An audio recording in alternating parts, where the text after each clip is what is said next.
পুরা সৃষ্টিকুলের মধ্যে বনি আদম, আদম সন্তান, তাদেরকে আমি সবচেয়ে বেশি সম্মান দিয়েছি। সুবহানাল্লাহ পড়বেন না? আল্লাহর পুরা মাখলুকের মধ্যে ফেরেশতার চাইতেও মানুষের সম্মান অনেক বেশি, যদি মানুষ মানুষ হয়, আল্লাহর আইন মানে, আল্লাহর দেওয়া কোরআনের হুদুদুল্লাহ, হুদুদুল্লাহ দ্বীনের সীমারেখা মেনে চলে, তাইলে আল্লাহর নূরের তৈরি ফেরেশতারাও আপনাকে সিজদা করবে যে আমার চেয়ে সে অনেক বড়, অনেক বেশি কিছু, ঠিক কি না?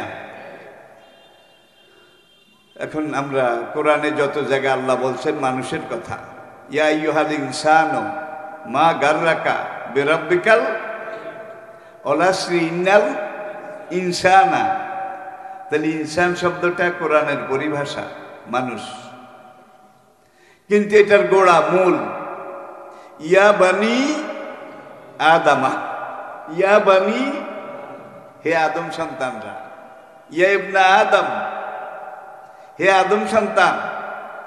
আমরা কি আদম সন্তান নাকি বান্দর সন্তান? বুঝে শুনে বলবেন কিন্তু। সারা জীবন বাপ দাদা 14 গোষ্ঠী আছিল আদম সন্তান, এখন নাতি পুতি সাথী লাডি ব্যাং ফোস এইখানে এসে বলে যে না আদম সন্তান না, আমরা বান্দর সন্তান। এটাকে বলে পোড়া কপালে জাতি, হতভাগা জাতি। আহা, আশরাফুল মাখলুকাত মানুষ, সৃষ্টির সেরা মানুষ, যে মানুষকে আল্লাহ পাক কোরআনে বলেছেন আমার ফেরেশতার চাইতেও তুমি বড়, বেশি, অনেক বড় কিছু, সেই মানুষ যদি কে আমি বান্দর সন্তান, তাহলে তার নিজের কোনো প্রেস্টিজ আছে, ইজ্জত আছে? ভাই আগে তো বংশ নির্ধারণ করার জন্যে রক্ত পরীক্ষা করা হতো। 1986 সাল আমি এবং বন্ধুপ্রতিম মরহুম শহীদ আল্লামা দেলোয়ার হোসেন সাঈদী, আমরা এই দুই দিনই ভাই ঢাকা থেকে একত্রে দিন প্রচারের কাজে যখন বিলাত গিয়েছিলাম, 1 মাস সেখানে আমরা দুইজন ছিলাম। একই মাহফিলে আমরা দিনের কথা বলেছি, দিনের দায়ী হিসাবে। সেখানে যখন ওয়েস্টমিনিস্টার সিটিতে আমরা গেলাম, তখন বাংলাদেশের এক বন্ধু, মানদারির দক্ষিণ দিকে বাড়ি, হাফেজ মনিরুদ্দিন আহমদ, কেউ কেউ চিনতে পারেন, হাফেজ মনির, হাফেজ নেসারের ভাই। আমি এবং মনির ভাই আমরা মাদাম তোষা জাদুঘরে ঢুকলাম, মাদাম তোষা জাদুঘর। সেটা দেখার পরে আমরা বের হলাম। বের হওয়ার পরে বাংলাদেশের আরেক বন্ধু এসে বলে, মনির ভাই বড় হুজুরকে নিয়ে এসেছেন, ওয়েস্টমিনিস্টার আদালতে আজকে একটা মামলার রায় হবে, অনেক মানুষ গিয়েছে, আমরাও যাব মামলার রায়টা শোনার জন্যে। হাফেজ মনির জিজ্ঞেস করলেন, ভাই এত মানুষ গেছে কি মামলা? তখন বলে মা এবং ছেলের মামলা, মা এবং ছেলের মামলা। আমি জিজ্ঞেস করলাম, ভাই মামলার আরজি কি? আরজি। তখন ওই লোকটা বলে, ছেলে ভার্সিটিতে হোস্টেলে ছিল, সেখানে লেখাপড়া করে সর্বোচ্চ ডিগ্রি নিয়ে যখন বাড়িতে মায়ের কাছে ফিরে এসেছে, এখন ছেলে মাকে জিজ্ঞেস করে, মা who is my father, who is my, আমার বাবাকে। মা তখন একজন মানুষকে দেখাই দিল, হি ইজ ইউর ফাদার, এই যে এই লোকটা তোর বাবা। ছেলে বলে, I doubt him, I doubt him, তাকে আমার সন্দেহ হয়, বাবা বাবা মনে হয় না। দেখেন কেলেঙ্কারি শুরু, বাবা বাবা লাগে না।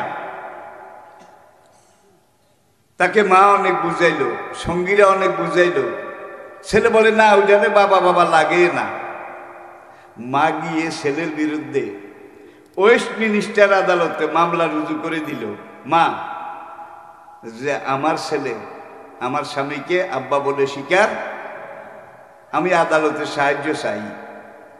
আগে কয়েকটা তারিখ গেছে, আজকে চূড়ান্ত, আজকে রায় হবে। আমরা সেদিন গেছি, মাননীয় আদালত বিচারক বলে, এই ছেলে, তোমার মা বলেছে অমুকে তোমার বাবা, তুমি মেনে নিলেই তো সব লেখা শেষ হয়ে যায়, আর কোনো টানা পড়ে থাকে না, তুমি মেনে নাও। ছেলে তখন বলেছিল, মেনে তো নিতাম sir, your honour please, your excellency please, please excuse me. মা যে এই লোকটাকে দেখাইছে এইটারে বাবা বাবা লাগে না, জিন্সের একটা টান আছে, রক্তের একটা টান আছে, ঠিক কিনা বলেন? সেই টানটা ছেলের কাছে অনুভব হয় না, বাবা বাবা লাগে না। আরেকদিন ছেলে বলল, মা সত্যি করে বলো আমার বাবাকে। মা এবার আরেকজন দেখাইল, আরেকজন, দেখেন কেলেঙ্কারি। সে যদি না হয়ে থাকে তাহলে অমুক তোমার বাবা। এখন ছেলে আদালতের কাছে ওই নামটা পেশ করলো। পেশ করার পরে আদালত, মা যাকে বলছে প্রথমবার তোমার বাবা আমার স্বামী, পরবর্তীতে যাকে বলল ওই লোকটা, এই দনোজনকে আদালতে নিয়ে দনোজনের রক্ত পরীক্ষা করলো, রক্ত পরীক্ষা, ব্লাড টেস্ট। ডিএনএ আবিষ্কার হওয়ার আগে কিন্তু রক্ত পরীক্ষাই ছিল বংশ নির্ধারণের একমাত্র কলকাঠি। এখন দুই পুরুষের রক্ত পরীক্ষা করেছে, ছেলেরও করেছে, দুইজনের একজনের সাথেও রক্তের গ্রুপ মিলে নাই। তখন আদালত রায় দিয়েছে ছেলের কথাই ঠিক, রক্তের গ্রুপ মিলে না, দুইজনের একজনও বাবা না। এবার মাকে জিজ্ঞাসা করে, মহিলা তুমি সত্যি করে বলো এই ছেলের বাবাকে। এইবার মহিলা 3 নম্বর আরেকজনকে দেখাইছে, কথা হইলে অমুক। এই লোকটাকে পুলিশ দিয়ে এনে তারও রক্ত পরীক্ষা করেছে, 3 জনের একজনেরও ব্লাড গ্রুপ রক্তকণিকা মিলে না। তখন আদালত বলে, মাননীয় আদালত এই ছেলেকে, এই 3 জনের একজনকেও বাপ ডাকার জন্য নির্দেশ দিতে অপারগতা প্রকাশ করছে। আদালতের পক্ষে রায় দেওয়া সম্ভব নয়, ছেলের কথাই ঠিক। আমি কথাটা এই জন্য এনেছি, আগে রক্ত পরীক্ষা করে বংশ নির্ধারণ করা হতো।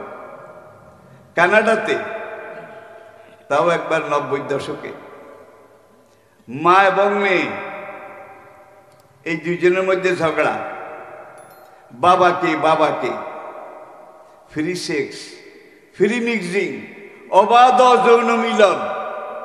ভাই কোন খালের পানি কোন খালে গিয়ে পড়েছে, সব খাল লাগা লাগা। এখন আপনি পানিটা আলাদা করবেন কেমনে বলেন?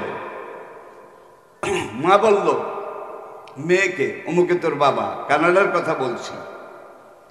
তখন মেয়ে বলে, আই ডাউট হিম, ওই ছেলের মতো, বাবা বাবা লাগে না, বাবা বাবা লাগে না। মা একে একে 4 জন দেখাইল, 4 জনের একজনের সাথেও রক্তের গ্রুপ মিলল না। আদালত মেয়ের পক্ষে রায় দিল। শেষবারে মা যখন আরেকজনকে দেখাইল, তাকে ধরে এনে তার রক্ত পরীক্ষা, মেয়ের রক্ত পরীক্ষা, ব্লাড টেস্ট দুইটা মিলাইয়া এই 4 নম্বর ব্যক্তির সাথে মেয়ের রক্তের গ্রুপ মিলে গেছে। এইবার আদালত রায় দিল, you are bounded to call him your father.